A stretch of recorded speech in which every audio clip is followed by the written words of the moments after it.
गर्भपात करताना प्रियसीचा मृत्यू. मृतदेहाची विल्हेवाट लावताना प्रियसीच्या दोन्ही चिमुकल्यांनाही इंद्रायणीच्या प्रवाहात जिवंत फेकलं. तिचे लग्न झाले असून तिला 5 वर्षांचा एक मुलगा व 2 वर्षांचा एक मुलगा होता. तरीही ती परपुरुषाच्या प्रेमात पडली, जो की स्वतः 2 मुलांचा बाप होता. यांचे संबंध इतके पुढे गेले की ती प्रियसी त्याच्यापासून गरोदर राहिली. प्रियकराला टेन्शन आले. आपण गर्भपात करून टाकूया, तो तिला म्हणू लागला आणि त्याने एका मित्राची मदत घेऊन एक हॉस्पिटल पण शोधले जिथे गर्भपात केला जातो.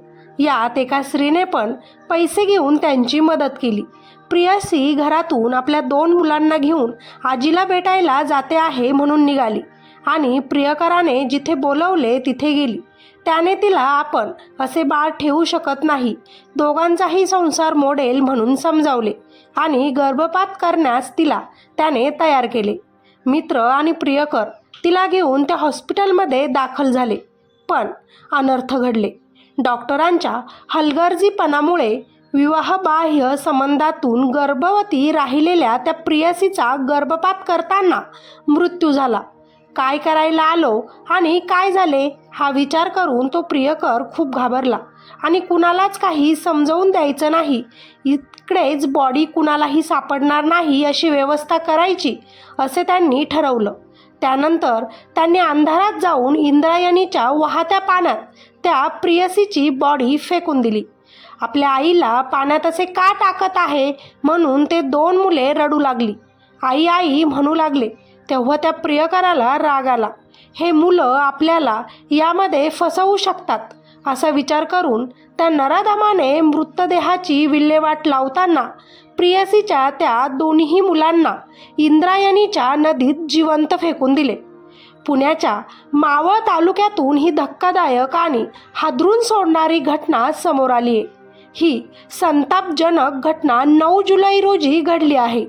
आरोपीचे खरे नाव बघा. गर्भवती प्रियसीचा गर्भपात करण्यासाठी 6 जुलै रोजी रुग्णालयात आणण्यात आलं होतं. 6 जुलै रोजी गर्भवती प्रियसीला आणि तिच्या 5 आणि 2 वर्षीय मुलाला घेऊन प्रियकर गजेंद्र दगडखैर कळंबोली येथे गेला. तेथील अमर रुग्णालयात प्रियसीचा गर्भपात करण्यात आला. मात्र डॉक्टरांच्या हलगर्जीपणामुळे प्रियसीचा 8 जुलैला मृत्यू झाला. त्यानंतर गर्भपात करून देणाऱ्या एजंट महिलेनं मध्यस्थी करत मृतदेह गजेंद्रचा मित्र रविकांत गायकवाडच्या सोबतीनं मावळमध्ये आणला आणि राजेंद्र आणि रविकांतने 9 जुलैला अंधारात इंद्रायणी नदीच्या वाहत्या प्रवाहात मृतदेह फेकून दिला. नंतर प्रियसीची दोन्ही मुलं रडू लागली. आता या दोघांमुळे आपलं सगळं भांडं फुटेल या भीतीने निर्दयीपणाचा कळस गाठला.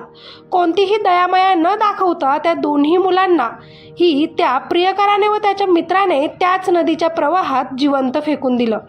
दुसऱ्याच दिवसापासून हे दोघंही काही घडलंच नाही असं वावरू लागले.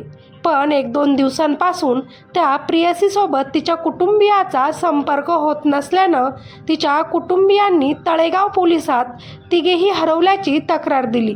मग पोलिसांनी तपास सुरू केला आणि खूप मोठी धक्कादायक घटना समोर आली. प्रियसीला गजेंद्रने अनेकदा फोनवरून संपर्क साधल्याचं आणि गजेंद्रने मित्र रविकांतशी त्याच दरम्यान फोनवर अनेकदा बोलण्याचं त्या तपासात समोर आलं. या दोघांची पोलिसांनी अनेकदा कसून चौकशी केली, मात्र दोघेही उडवाउडीची उत्तरं देत होते. शेवटी पोलिसांनी त्यांचा पोलिसी रुबाब दाखवला आणि दोघांनीही घडलेला प्रकार सगळा कबूल केला. तळेगाव पोलिसांनी या दोघांना अटक केली असून पुढील कारवाई सुरू आहे. मला सांगा मित्रांनो, यात चूक कुणाची आहे आणि या सगळ्यांची शिक्षा त्या चिमुकल्या मुलांनी का भोगावी? जर तुमचे लग्न झाले आहे तर तुम्ही बाहेर कुणाशी बाह्य संबंधच का ठेवावे, ज्याने तुमचं तसंच तुमच्या कुटुंबाचे नुकसान होऊ शकते? दोघांचे लग्न झाले होते तरीही ते बाहेर दुसऱ्यांसोबत संबंध ठेवतात. हे कितपत योग्य आहे? मुलाने मुलीला फसवलं, ती त्याच्या जाळ्यात अडकली. ती काय ना समज होती की लहान होती? टाळी एकाच हाताने कधीच वाजत नसते. तिनेही त्याला प्रतिसाद दिला आणि म्हणूनच त्याच्या आणि तिचे नाते पुढे अनैतिक संबंधांपर्यंत जाऊन पोहोचले आणि नंतरच ती गर्भधारणा. जर तुम्हाला हे सगळे चुकीचे वाटते तर तुम्ही हे असे करायलाच नको हवे होते. या दोघांनीही चुका केल्या आणि शिक्षा मात्र त्या निष्पाप 2 मुलांना भोगावी लागली. गर्भपात करताना तिला मरण आले. तिच्याबरोबर तिच्या पोटातलं बाळही गेलं. हे 2 चिमुरडे मुलंही जिवंतपणे मारले गेले. आता मात्र त्या प्रियकराला शिक्षा झालीच पाहिजे. त्याच्यासोबत त्याला मदत करणाऱ्या माणसांनाही झालीच पाहिजे. तेव्हाच अशा काही घटना करायच्या अगोदर माणसे 10 वेळा विचार करतील. चला तर मग, तुम्हाला व्हिडिओ कसा वाटला? आपल्या व्हिडिओला लाईक करायला विसरू नका. तुम्हाला काय वाटते, चूक कुणाची हे मला कॉमेंटमध्ये नक्कीच सांगा. आणि आजपर्यंत आपल्या चॅनलला सबस्क्राईब केलं नसेल तर चॅनलला सबस्क्राईब करायचं अजिबातही विसरू नका. भेटूया अशाच एका नवीन आणि सत्य घटनेमध्ये. तोपर्यंत धन्यवाद.